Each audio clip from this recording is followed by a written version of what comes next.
여러분, 지금 대구 경북에서는요, 집 밖 나서기가 굉장히 두렵다고 이야기를 합니다.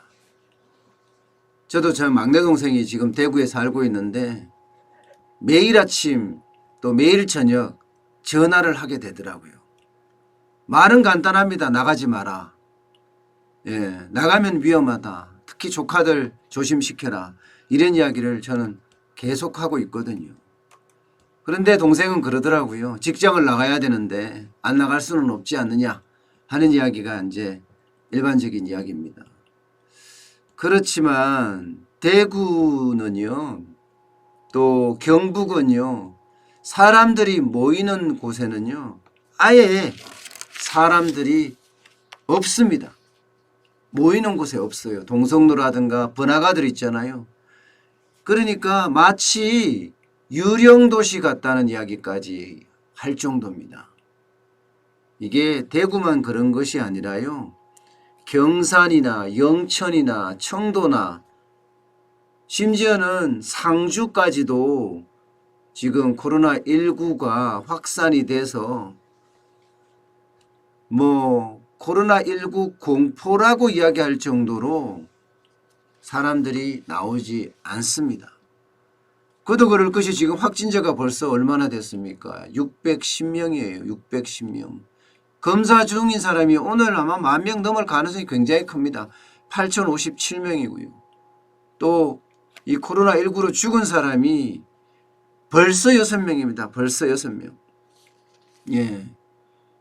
게다가 그동안 청정지역이라고 했던 세종이나 대전이나 광원까지도 지금 확산되는 그런 추세입니다. 제가 이 코로나19 자체가 감기 수준이다 그러면서 경제활동 두려워하지 마라 이야기했을 때 그랬습니다. 이거 아니다. 굉장히 위험하다.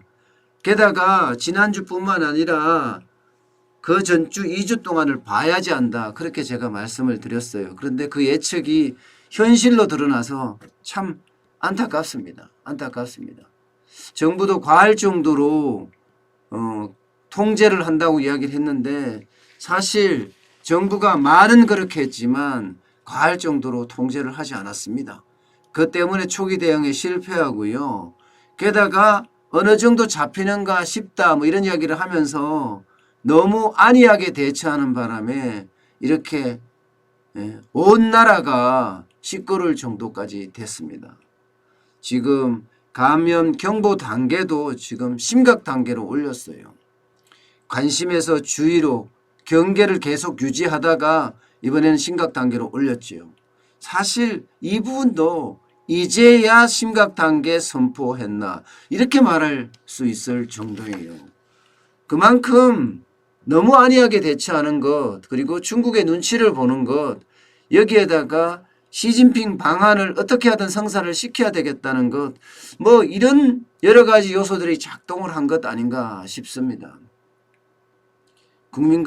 국민의 생명과 안전이 그렇게 중요한데도 중국의 시진핑이 대한민국에 오는 게 더 중요했는가 봅니다. 그래서인지 지금 대한민국은 점점 어려운 상황으로 내몰리고 있습니다. 대통령도 규정에 얽매이지 말고 전례 없는 강력한 대응을 주저하지 말라 그렇게 이야기를 했습니다. 근데 이게요, 때가 늦었다는 거예요. 감염병이라는 게 시와 때가 있고 시적절해야 합니다. 그 시기를 놓치면 이게 감당하기가 쉽지가 않아요. 지금요, 쉬 잡힐 그런 지금 코로나19가 아닌 것 같습니다. 일단 지금 기사에서 나오는 것은요, 이번 주가 고비라고 이야기를 하지만 저는 그렇게 지금 생각하지 않아요. 왜냐고요? 첫 번째는요, 신천지 교인들 지금 인명을 확보할 수가 없습니다. 신상 정보를 말입니다. 지금 그들이 전국 각지에 흩어져서 교회 집회를 할 거 아니에요?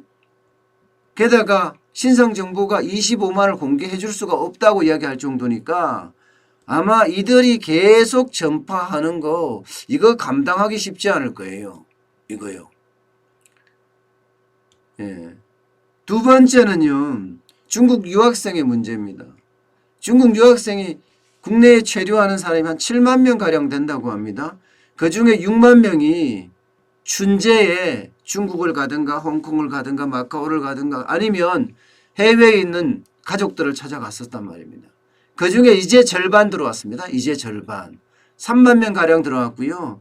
아직도 3만 명 이상이 들어와야 합니다.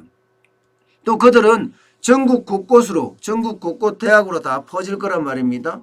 때문에 이게 쉽게 아직 잡힌다. 저는 이렇게 지금 생각을 하지 않아요.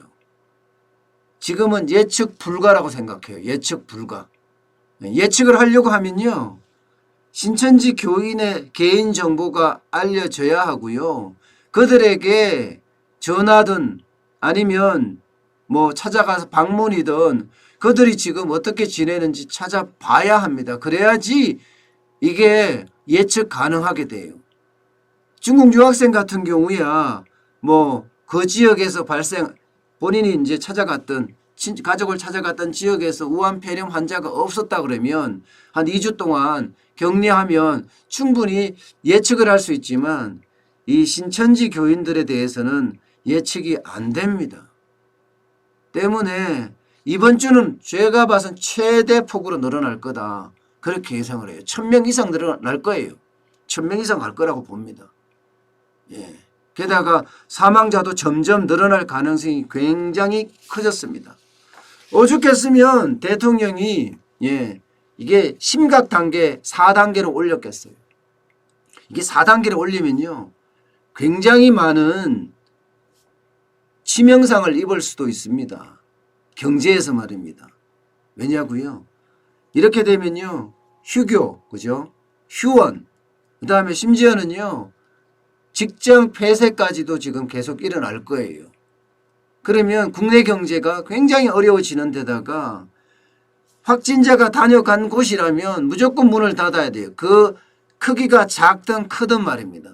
조그마한 자영업자 가게부터 시작해서 대한민국의 가장 큰 신세계 백화점 있잖아요. 강남에 있는 백화점도 문을 닫았거든요.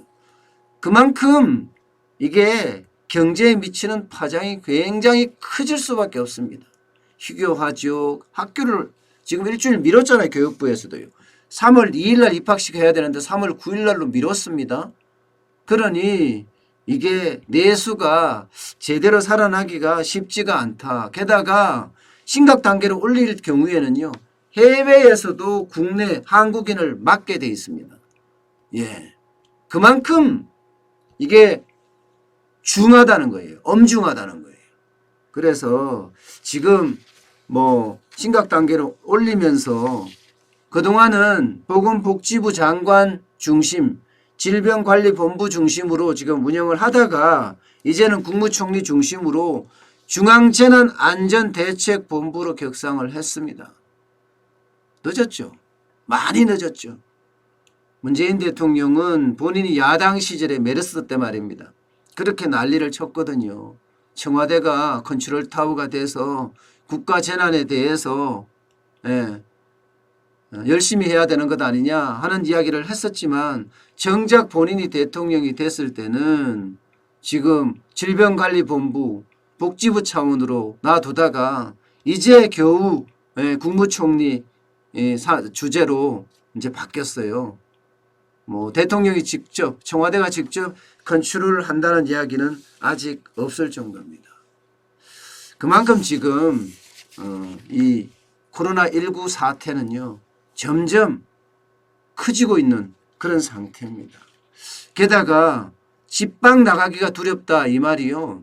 대구 경북에서만 지금 일어나는 상황은 아닙니다. 전국적으로 똑같습니다. 제가 살고 있는 문정동 여기도요. 서울 문정동 법조타운인데 여기도 지금 사람들이 거의 안 다녀요. 예, 안 다녀요. 뭐 결혼식을 한다고 하는 것도 결혼식도 연기할 정도고요. 예, 뭐 고희연 뭐 가족끼리 집회하는 것도 다 지금 연기를 하고 있고요. 종교 행사도 지금 계속 미루어지고 있습니다. 그만큼 코로나19 공포가 지금 전국을 휘감고 있어요. 전국을. 와, 이 때문에 우리 경제, 안 그래도 어려운 우리 경제가 과연 어떻게 될지 진짜 점점 두렵기까지만 합니다. 어쨌든 힘내시자고요. 힘을 내야 합니다. 그리고 마스크 꼭 쓰시고요. 예, 손 씻는 거 잊지 마시고 손 소독하는 것도 잊지 마시고요. 밖에 나갔다 오면 반드시 씻어야 합니다. 또한 남을 만났을 때는 지금 누가 어떻게 감염시키는지 모르기 때문에요. 악수도 함부로 하면서는 안 되고요. 밀폐된 공간에는 절대 가시면 안 될 것 같습니다.